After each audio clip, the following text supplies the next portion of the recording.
کیا حالت نجاست میں قرآن، زیارات، دعائیں وغیرہ کی تلاوت کی جا سکتی ہے؟ دیکھیں، فقہی طور پر اگر آپ بات کروں میں کہ شرعاً و فقہاً حالت نجاست میں قرآن، زیارتیں، دعائیں پڑھنا کیسا ہے، تو حرام تو نہیں ہے، سوائے جنابت کی حالت میں ان آیات کے پڑھنے کا کہ جو سجدے والی آیات ہیں آغا سیستانی وغیرہ کے حساب سے، اور آقا خمینی کا پورے سورے کا مسئلہ تھا۔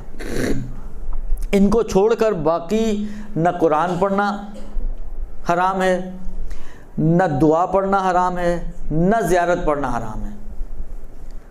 درست؟ حرام تو بہرحال نہیں ہے، یہ فقہی مسئلہ تو ہو گیا۔ لیکن لوگ ہوتے ہیں دو طرح کے،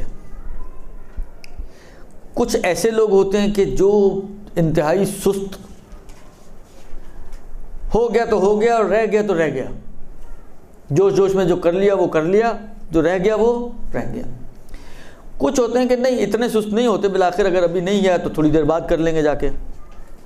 درست؟ اب آپ پہلے دیکھیں کہ آپ کس کیٹیگری سے بلانگ کرتی ہیں۔ آیا آپ جو ہے وہ سست والی کیٹیگری میں سے ہیں کہ اگر ابھی ہو گیا تو ہو گیا، اور اگر ابھی رہ گیا تو پھر نہیں ہو پائے گا؟ تو ایسی صورت میں تو بہرحال بھاگتے چور کی لنگوٹی، چھوڑنے سے تو پڑھنا بہتر ہی ہے نا۔ مثلا فرض کریں، اعلیٰ من باب مثال فرض کریں کہ کوئی ولادت کا دن ہو آج، اور کوئی حالت نجاست میں ہو، درست؟ مثلا غسل کرنا اس کو، اب ابھی مثلا فرض کریں کام شروع کرنے سے پہلے، میں نے کہا نا مزاج ہوتے ہیں الگ الگ، کام شروع کرنے سے پہلے آپ نے پڑھ لیا تو پڑھ لیا، اس کے بعد جب شروع ہو گئے اپنے کاموں میں تو پھر تو کچھ بھی ہو جائے نہیں ہونا، تو اس میں بہرحال نہ پڑھنے سے پڑھنا بہتر ہے۔ لیکن اگر کوئی ایسا ہو کہ اگر ابھی نہیں پڑھے گا تو 2 گھنٹے بعد پڑھ لے گا، 2 گھنٹے بعد نہیں پڑھے گا تو 4 گھنٹے بعد بالآخر پڑھ لے گا، تو بہرحال میرا مشورہ ایسے لوگوں کے لیے یہ ہے کہ جتنا زیادہ اہتمام کر کے پڑھیں، جتنا زیادہ طہارت و نجاست کا خیال رکھتے ہوئے پڑھیں، وہ ہائیلی ریکمینڈڈ۔ اگرچہ وجوب کی حد تک بہرحال نہیں ہے، لیکن اثرات ہیں اس کے اپنے، فوائد ہیں اس کے اپنے۔ آپ خود سوچیں، ایک شخص مثلا میں ہوں، درست؟ میں لیٹ کے قرآن پڑھ رہا ہوں، ٹانگ پہ ٹانگ رکھی ہوئی ہے، یوں قرآن پکڑا ہوا ہے، یا مثلا آج کل موبائل میں لیا ہوا ہے اور میں پڑھ رہا ہوں، اور ایک شخص ہے جو اٹھتا ہے، وضو کرتا ہے، قبلہ رخ ہو کے بیٹھتا ہے، ادب و احترام کے ساتھ قرآن لے کر قرآن کو پڑھ رہا ہے، کیا خیال ہے آپ کا؟ فرق تو ہے ہی نا، یعنی جب ہم فرق محسوس کر رہے ہیں تو خدا کی نظر میں فرق نہیں ہوگا کہ ایک شخص ایفرٹس کر رہا ہے، وضو کر رہا ہے، اٹھ رہا ہے، قبلہ رخ ہو کے بیٹھ رہا ہے، بیٹھ کے نماز قرآن پڑھ رہا ہے، اہتمام کر رہا ہے اس کے لیے، اور ایک شخص یعنی بالآخر یہ چیزیں بتاتی ہیں کہ آپ سامنے والی کی چیز کی اہمیت کے کتنے قائل ہو۔ ایک اس کو ایک عام کتاب کی طرح پڑھ رہا ہے، ایک اس کو قرآن کی طرح پڑھ رہا ہے۔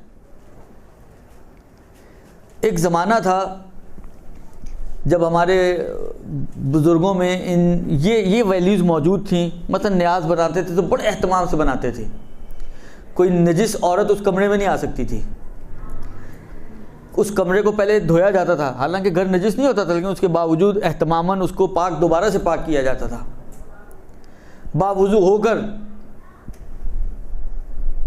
نیاز بنائی جاتی تھی۔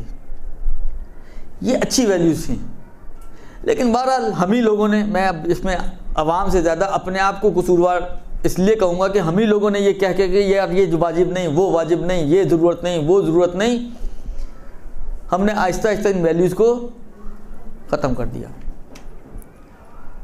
اب وہی والی بات ہے، ہاتھ منہ دھلا ہے کہ نہیں دھلا ہے، جاتے ہیں جا کے نیاز بنانا شروع کر دیتے ہیں، خود پاک ہیں خود نجس ہیں، کوئی روکے ٹوکے کو حرام تو نہیں ہے نا، کہانی ختم ہو گئی، پیسہ ہضم ہو گیا۔ جتنا اہتمام کریں ان چیزوں کو، بعض روایتوں میں اس کے، میں اس مزید آگے نہیں جانا چاہ رہا ہوں، لیکن بعض روایتوں میں بھی ان باتوں کے شاہد موجود ہیں کہ ان متبرک چیزوں کا احترام کرنا چاہیے انسان کو. اور بالآخر دیکھیں ہمارا تو سارا کام ہی نسبتوں پہ چل رہا ہوتا ہے نا. یہ علم، یہ تابوت، یہ ذوالجناب نسبتوں کی وجہ سے آپ ان کا احترام کرتے ہیں. تو یہ نیاز بھی بالآخر امام صادق کی نیاز آپ دے رہے ہیں، یا مطلب بی بی کی نیاز آپ دے رہی ہیں، یا مطلب مولا امیر المومنین کی نیاز آپ دے رہی ہیں. تو بالآخر نسبت تو انہی ہستیوں سے ہے نا. تو اہتمام کیا جائے، تھوڑا بہت احترام کیا جائے اس کا، البتہ ایسا کہ جو معقول حد تک ہو، وہ بہت اچھا ہے. میں سمجھتا ہوں کہ ریکمینڈڈ ہے شرعن بھی. کہنا کہ بعض روایتوں کے، حالانکہ شرعن سے مراد میری ہے کہ بعض روایتوں میں اس قسم کی چیزیں ملتی ہیں کہ ان کو اہمیت دینے کی بات کی گئی ہے.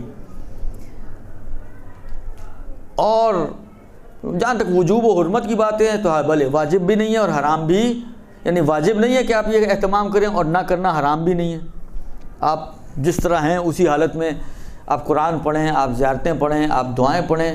جو صرف پابندی ہے وہ یہی ہے کہ حرم میں جا کر معصومین کے اور اس کمرے میں آپ نہیں بیٹھ سکتے ہیں، لیکن آپ بہرحال زیارت پڑھ سکتے ہیں، آپ دعائیں پڑھ سکتے ہیں، آپ سب کچھ کر سکتے ہیں، کوئی حرج نہیں ہے. برحمتك يا أرحم الراحمين وصلى الله على محمد وآله